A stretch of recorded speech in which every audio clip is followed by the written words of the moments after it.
It's finding people who understand your position and are willing to amplify it for others so that they can see what's going on in a way that perhaps you weren't clear enough or were too close to it yourself. Sometimes it's people who will tell you where your argument is wrong to help you strengthen it. So it's not about votes for your cause. It's more like people who will help you figure out either that your cause is just, and so here are some ways to help you get closer to what you're trying to accomplish, whether that is helping represent you to your opponent or taking it up a level. Either of those can work. Good morning, HR. I'm Mike Coffey, and this is the podcast where I talk to business leaders about bringing people together to create value for shareholders, customers, and the community. Please follow, rate, and review Good Morning HR on Apple Podcasts, Stitcher, Spotify, or wherever you get your podcasts. You can also find us on Facebook, Instagram, YouTube, or at goodmorninghr.com. So if you've led or even just worked with people, you probably found yourself in conflict at some point. Heck, if you've ever been online or watched the news, you probably found conflict. But often in the workplace, leaders just tell folks who are in conflict just to go work it out. Often this just kind of buries the situation, causes the problem to fester, and creates a bigger issue with a more negative impact on the organization in the long term. My guest today is Liz Kislik. Liz is a management consultant and executive coach with more than 30 years of experience developing high-performing teams and workplaces. She's worked with small family-run businesses and Fortune 500 companies. And Liz's TEDx talk on why there's so much conflict at work and what you can do to fix it has over 392,000 views on YouTube. Welcome to Good Morning HR, Liz. Thanks so much, Mike. I'm glad to be with you. Thanks. Well, so let's start. Let's define conflict. So let's make sure we're all on the same page. What is conflict? I don't think we'll all be on the same page, even about what conflict is. That's why it's so tricky. I think conflict is really what we call it when we feel we're not getting along, don't have the same point of view, and don't like it. When it doesn't feel good, when we're afraid of it, when in some way we think that we might lose. That's when we call it conflict. Otherwise, we just call it a conversation. So like Patrick Lencioni in Five Dysfunctions really talks about a kind of a healthy conflict, breeding an environment where people can push back and have conversations. But when we're talking about conflict that's negative, it's where I'm taking this disagreement or this different view or this lack of understanding like on a personal level, or I feel threatened by it or something like that. Yeah, I think it's mostly practitioners who refer to healthy conflict or people who have read consultants' books. I think most of the folks who are just working, if we can call it that, conflict is negative. The other healthy disagreements, putting of views on the table, hashing it out, negotiating. We have lots of other things to call it if it doesn't hurt. So if I just at the end of the conversation want to punch the other person in the throat, that's conflict. Probably so. Okay. Yeah. It's I've been married for 25 years, so I know how to not do that.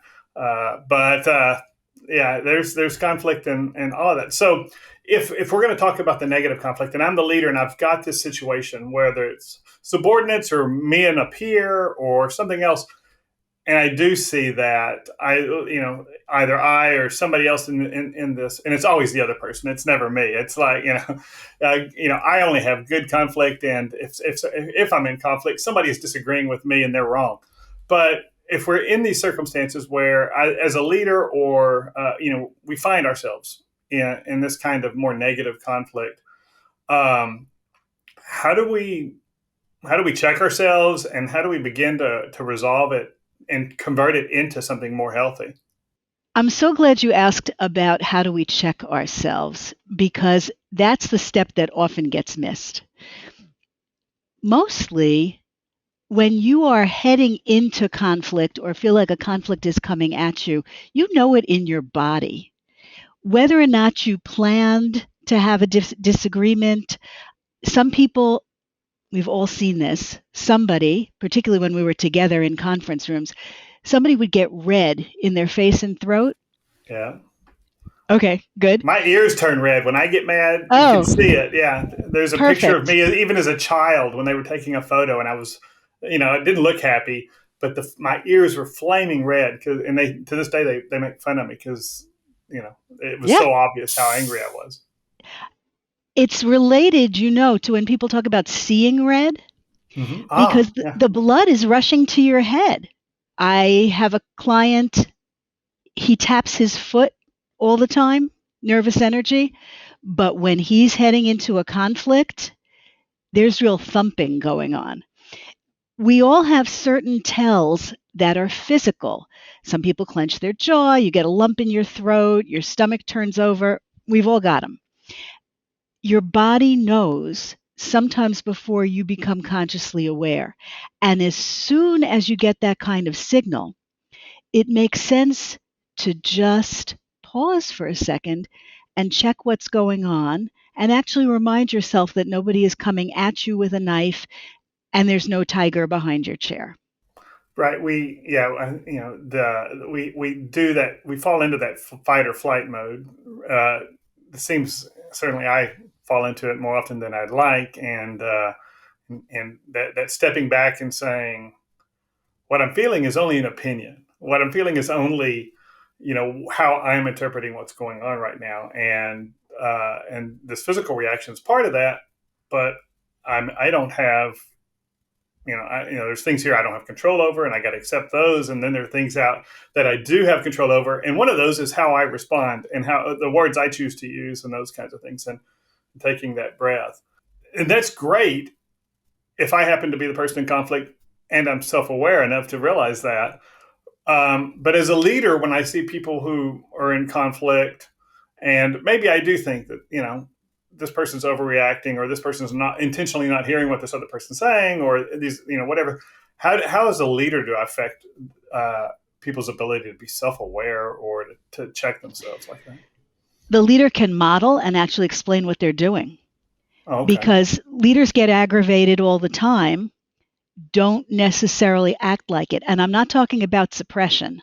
I'm not talking about when you strap yourself in so tight that you think you're not showing anything, because your people always know.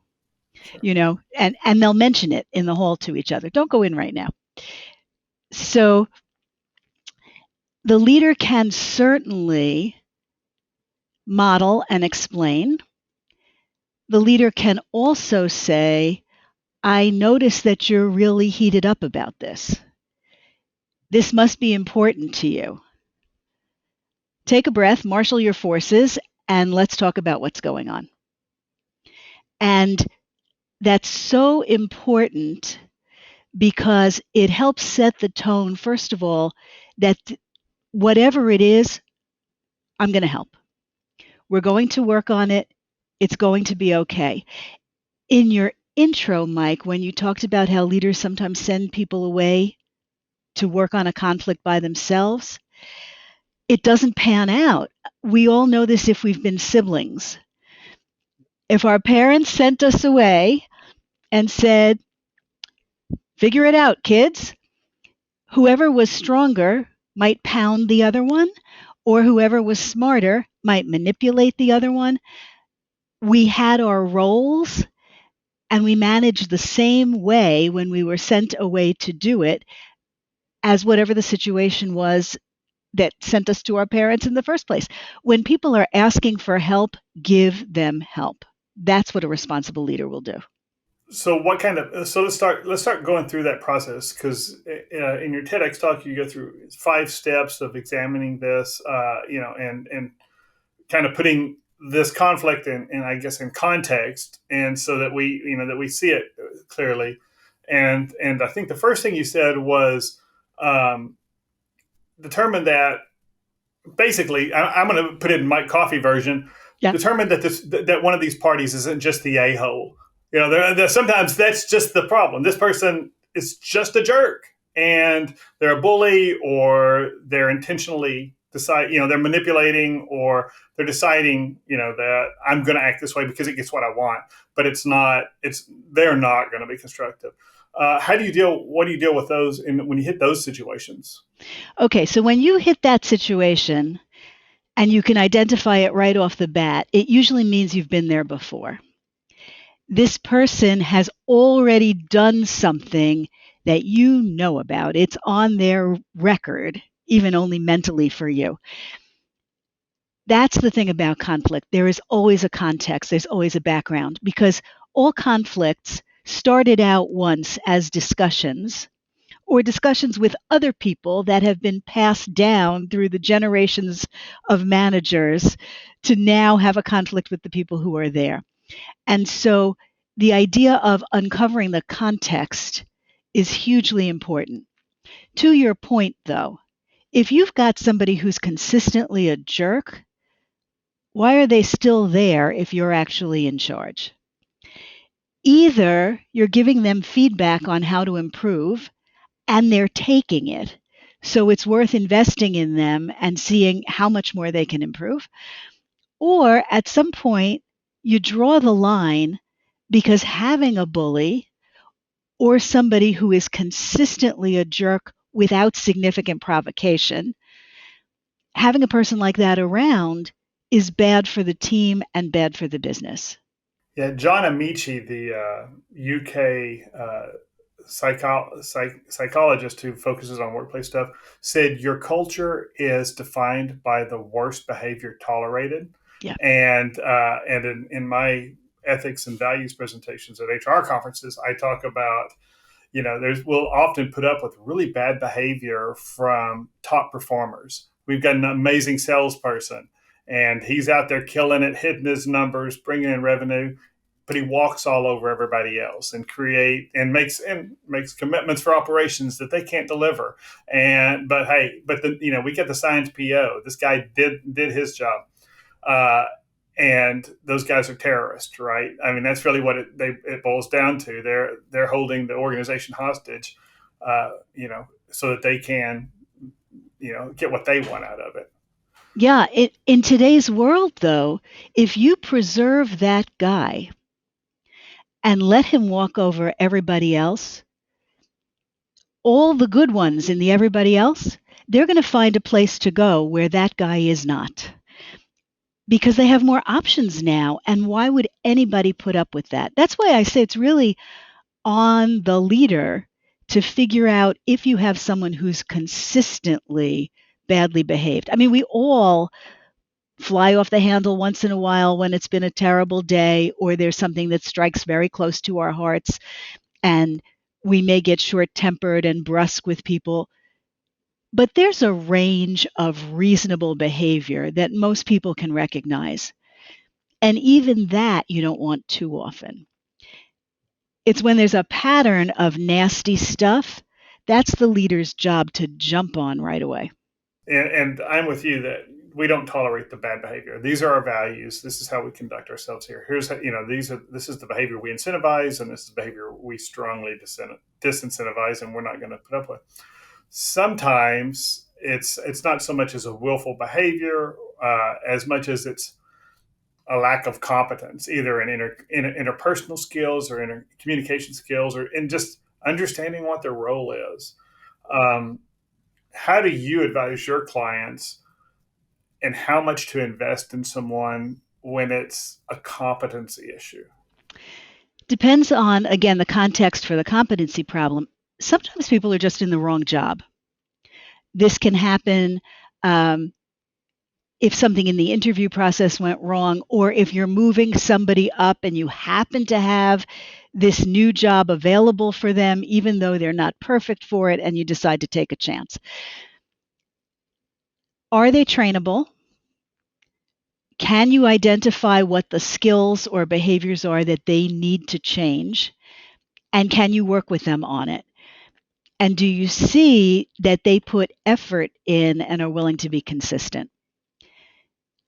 Assuming all those things are there, if they still can't get there, either find another place for them internally because they're a great team player and you want to preserve them, or it isn't working, and help them find a job that will be better for them. I'm not saying you have to stick with them till they're actually employed somewhere else, but provide them with the appropriate severance and outplacement and the things that are fair if you put them in the wrong job. Yeah, I've said for a long time that if somebody is if the organization or the role hasn't changed and somebody's in the wrong, they turn out to be the wrong button, the wrong seat, that's more on the company than that person. Correct. I mean, we're the one who hired them. I mean, and we've set them up for failure by, because coming in as an employee, you don't know what the job is. I mean, no matter, how much it's described, you don't know what the reality of the daily job is.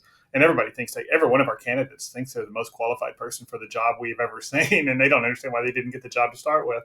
But if we as employers and as hiring managers and leaders don't do a good job, that's on us. And then I think, like you said, it's a balance of how much do I invest in making this person successful?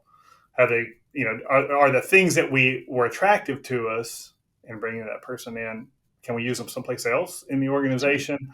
I think that's kind of our responsibility to at least consider.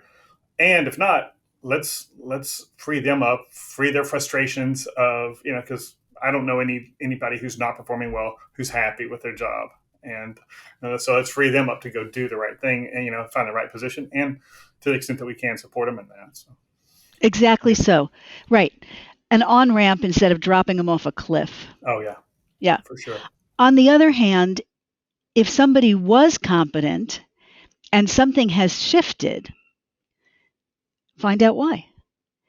Ask them about it.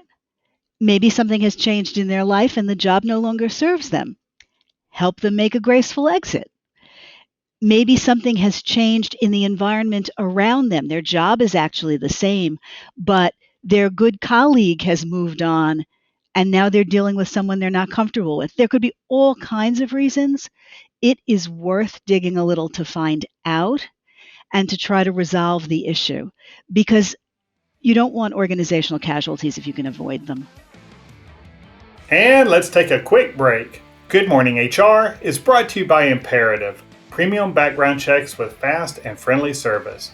If you're an HRCI or SHRM certified professional, this episode of Good Morning HR has been pre-approved for 1/2 hour of recertification credit. To obtain the recertification information, visit goodmorninghr.com and click on Recert Credits.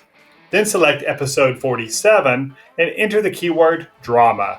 That's DRAMA. And if you're looking for even more recertification credit, check out the webinars page at imperativeinfo.com. I have 10 hours of recorded webinars, each approved for an hour of recertification credit by both HRCI and SHRM. 3 are even approved for HRCI business credit, and 1 qualifies for ethics credit.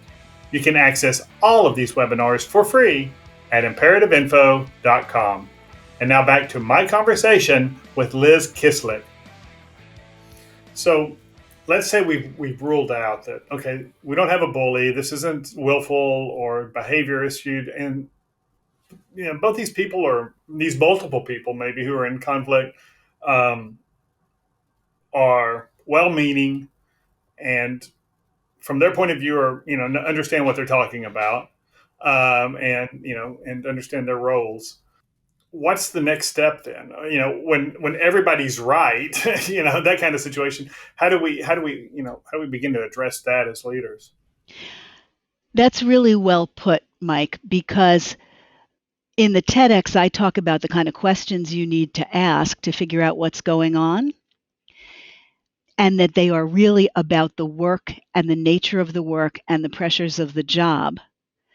Because whenever there's a structural issue, you have to deal with the structure. It's not enough just to deal with the interpersonal breakdown that's happened between the people who are in conflict. But if everybody's right, that's when you know for sure it is on the leadership to figure it out. because then you have to make a strategic choice about which rightness are you going to support and value, and which rightness are you going to actually ask to step back because it's not our priority right now or because things have changed.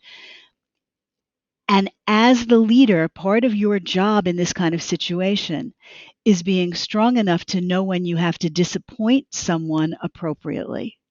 And that's tough.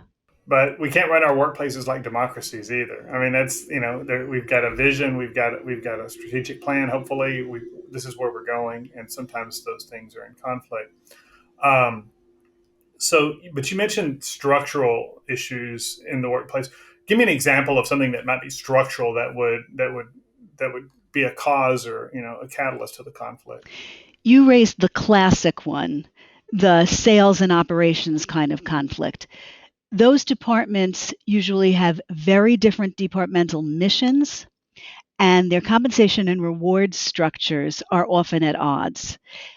Those are the kinds of things that underlie structural conflicts. So, in the sales and ops context, salesperson is supposed to attract people, persuade people, and often is rewarded for whatever it takes to do that, which may mean promising all kinds of customization, special timing, who knows what fancy stuff. Operations, on the other hand, is generally rewarded, promoted, paid based on having things run as efficiently, as seamlessly, as consistently as possible. So those two things are naturally in conflict themselves before the people ever fight. Well, I think you've got the same thing in the HR, the large HR arena. We have recruiters whose job, they're salespeople, right? They're going to sell the organization. They're going to bring in put a warm button in a seat, and that's it. And then the rest of the HR has to deal with the onboarding this person, dealing with any performance issues, dealing with the manager's frustration. And none of that blows back on those recruiters over there who are already filling the next 50 recs. They're just going, going, going. And HR and the hiring manager are often cleaning up the mess. Sorry to my recruiting friends. I love you all. But that's often the situation because they're not on, I think, often don't have the same outcome. I mean, I think often recruiters are measured by how many recs did you fill, what's your time to fill, how many qualified candidates did you present to this hiring manager. Whereas what we really ought to be measuring over there is how many of those people were the right fit and were here in 18 months. But your hiring managers don't want to be measured that way either. Your hiring managers want a warm body right now too, and they don't think often through what it really takes for someone to be successful in this role, and how I can help this person that I'm sitting across the desk as an applicant. So you've got hiring managers who just want to fill a job to get the work done. You've got recruiters just filling the job just to move on to the next rec, and you got HR or your business HR business partners over here who are screaming, okay, this is all you're doing is creating more work for me on these other two sides. So that's the kind of structure you're talking about.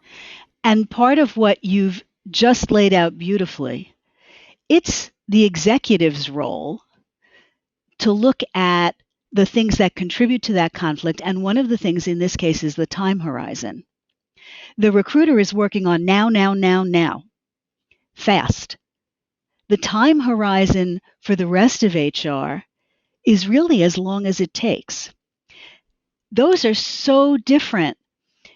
It is possible to say that our mission in HR is actually to hire the right people for the roles and the job, and that does get measured at some point in the future, the same way that a salesperson can be measured, evaluated, and comped based on not just what they book, but what gets billed, what doesn't get returned. There are all kinds of gateways that we can use. The hard thing is changing them once they've been set. So that's what the leader ought to be doing then, right? I mean, whether it's interdepartmental or just between two people in the same work group, figuring out what do we really need to get out of this process or this conversation, and understanding where each of those folks or these different departments or whatever it is, where they're coming from, and aligning somehow, pointing them both towards the right outcome, and Right. figuring out how do we get to this outcome that we're trying to achieve. And it's figuring out the trade offs. A technique that's very helpful is zooming in and zooming out. If we could do whatever the best thing was without self censorship, big picture, what would the best thing be? What are we getting pressured for every, Tuesday meeting where the different departments are laying out their quotas to be filled for numbers of employees? Okay, so we're looking at these two things. Where in the Venn diagram do we have overlap? What can we build from? Can we trade back and forth and help each other instead of taking firm positions that each of us is entitled to have completely the thing that would be best for us? And I think part of that is, getting people on the same page is, and then we've got you mentioned finding allies. What does that look like when we're trying to, does that just mean I need more people on my side than the other side so that we can, so that we can outnumber them and just by sheer force win the argument? Or what does it mean to find allies? Well, you said before it wasn't a democracy, so sheer numbers probably won't work. Allies in this kind of context is a little different from what we sometimes talk about now as allies in helping underserved or minority groups come to the fore. But the purpose is really the same. It's finding people who understand your position and are willing to amplify it for others so that they can see what's going on in a way that perhaps you weren't clear enough or were too close to it yourself. Sometimes it's people who will tell you where your argument is wrong to help you strengthen it. So it's not about votes for your cause. It's more like people who will help you figure out either that your cause is just, and so here are some ways to help you get closer to what you're trying to accomplish, whether that is helping represent you to your opponent or taking it up a level. Either of those can work. But they're not just support. When it's just support, sometimes you get those meetings after the meeting where people meet in the hall or the break room or the parking lot and rehash how terrible the other people are and how we're the only good ones and why don't we win. And if an executive knows that's happening, oh, you really need to get on the case, because then it is past just a little bad habit and you're now dragging entire workforces into it. It's become us versus them. And I've been on many boards over the years, and sometimes some of those boards have conflict, and we think we've resolved the issue in the board meeting, and we leave. We're walking out the parking lot, and we see those three guys over there standing, around this one person's car, and they're having a conversation, and they're shooting side glances to us, and we're shooting side glances to them, and trying not to look each other directly in the eye, and we assume we know. I mean, I think Right. that's always the danger, but we assume, they may be talking about the bowling league, but we assume that, we know what they're talking about over there.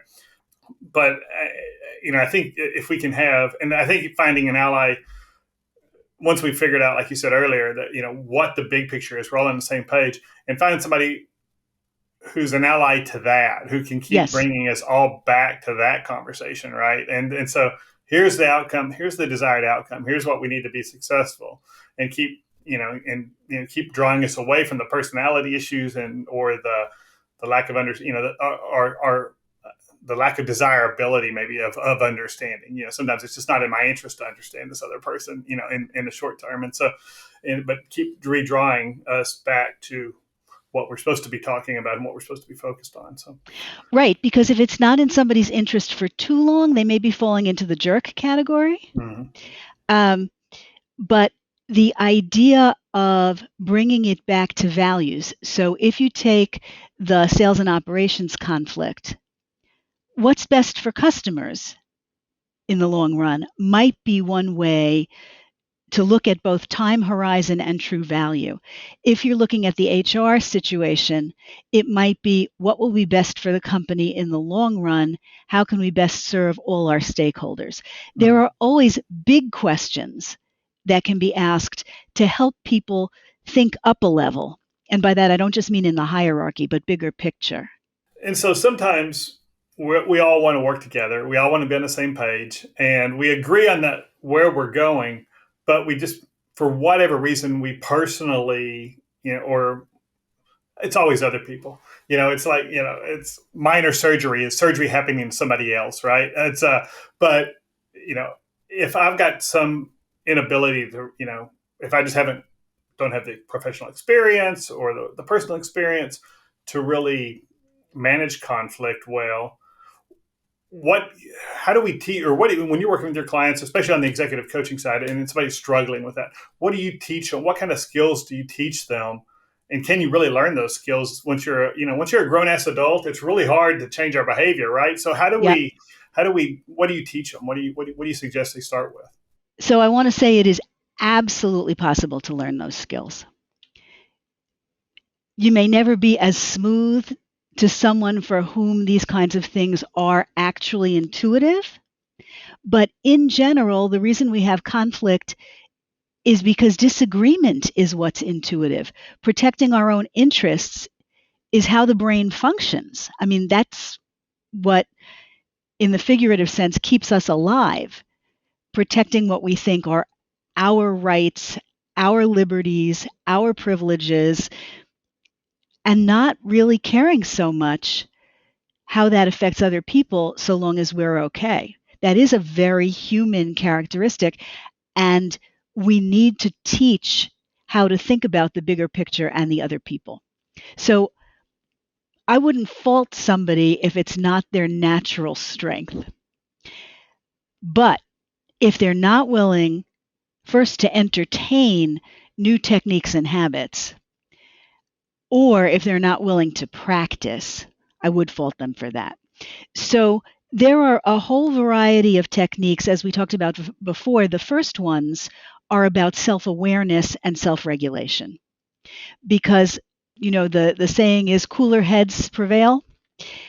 When you stop being flooded with your own emotion, you can actually think better about what to do. Sometimes the best thing to do, so useful to teach people this, is when you just need a break. When you should just stop right now because the next thing you say is going to be even stupider than the last thing or more incendiary. So knowing, oh, I need some water. Oh, let's take a walk. Let's have lunch first. Any of those things, we'll come back to this in a few minutes. Then everybody's blood pressure can go down a little bit and everybody can behave better. And you've said a couple of times it's always them. But in fact, most people know when it's partially us. And we all would rather behave better so long as we think it will help us get what we want. So saying in this organization, when we're in conflict, it's very important that we behave in certain ways. That's really useful input because it says that there's a value. It's a plus to take a step back and not just keep charging ahead. We've all known companies where the actual value was to charge ahead, trample as many people as necessary. But most of us don't want to be there. Once you have self-awareness and can self-regulate, then there are all kinds of techniques for reframing what's going on so you don't feel so much like someone else is your enemy or that they're trying to attack you. That's one kind of technique. And then another is how you actually speak about your position, your beliefs about their position, both from a logical perspective and trying to be as persuasive and non-threatening as possible. Having said that, though, there are times when it is appropriate to take a stance and make clear that you are going to stick to it because you feel that that corresponds with the organizational values, with the mission of your group, those kinds of things. Sometimes it's not right to fold and go away. And I think when we we when we know in our core we're right, we can still fall in the trap. I know I certainly do of assuming the other person's got bad intent at that point, or they're a bad person, or because as soon as I'm convinced I'm really right, or I know this is then if somebody is opposed to me, then therefore what's wrong? And how do you change that mindset? And maybe it's just a matter of asking yourself that, but how do you approach that issue?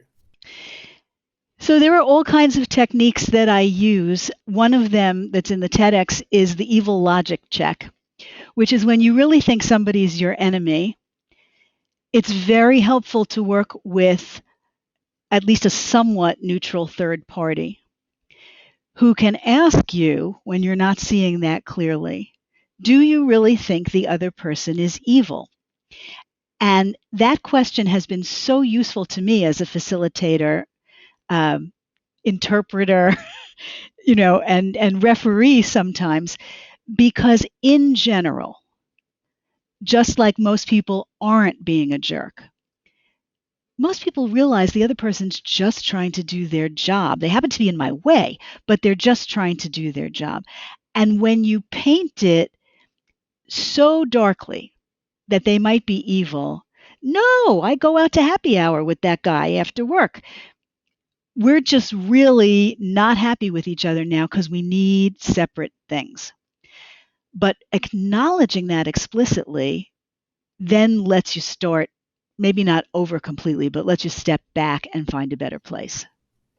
Yeah, I once worked with someone who, whenever someone really disagreed with them, especially if that other person was wrong and was legitimately wrong, they would put them in this, and they would mark them as an idiot, and they would use that term. Oh, that person's an idiot. Oh. And you would never get out of. I mean, once you were in the timeout box with this colleague, you were always an idiot. And so even those who got along with them and were productive with them, we were still walking on eggshells because we didn't ever want to be in the idiot box. Because once you're in the idiot box, you don't get out, and you can't. It prevents a constructive relationship. So we tell ourselves, stories about other people, and sometimes hold on to them. Again, it was, I think it was Marcus Aurelius who said, all of life is an opinion. And so much of what we do is we cast an opinion about something and hold on to it. And if it's not a constructive way of looking at that person or that relationship, it gets in our way, but it tears up the ability to work with somebody in the organization in the future. That's really, I'm sorry for that example. That's terrible. I would say, without knowing the situation, which is always dangerous, that person was actually fairly brittle and fragile and didn't have room for other people to be right. That's really a shame, because if you are so frightened that you'll be overcome by the idiots, that you wouldn't be able to hold the space, stand your ground, make your point, that you have to actually be punitive to people, that's not a good, it's not a good look, I think it's very helpful. Some of us who've have had kids, if you did that, you'd lose a lot of love. And once you see that it's a stupid position to take with anybody. Much better to feel that everybody could come back. We can work together again unless there's something wrong, as we said before, in which case then you sever the relationship because you're not meant to be working together. That's okay. But to be punitive and penalizing people over and over for a difference of opinion, something's not right there. Right, and that's really painful. Well, that's really all the time we have today, Liz. I'm going to include a link to Liz's TEDx in the show notes. I think you'll find that really helpful. But thank you for joining me today, Liz. A great pleasure, Mike. And if it's helpful to your audience, there's a free ebook on my website about the interpersonal aspects of conflict that might be useful if they're interested exactly in the things we've been talking about. Perfect. I'm going to download it and give it to my wife. But no, we'll have that in the show notes as well. And to our listeners, thank you for listening. You can find previous episodes, show notes, and contact info for all our guests at goodmorninghr.com We're on Facebook, Instagram, or YouTube. And don't forget to follow us wherever you get your podcast. Rob Upchurch is our technical producer, and I'm Mike Coffey. As always, don't hesitate to reach out if I can be of service to you personally or professionally. I'll see you next week, and until then, be well, do good, and keep your chin up.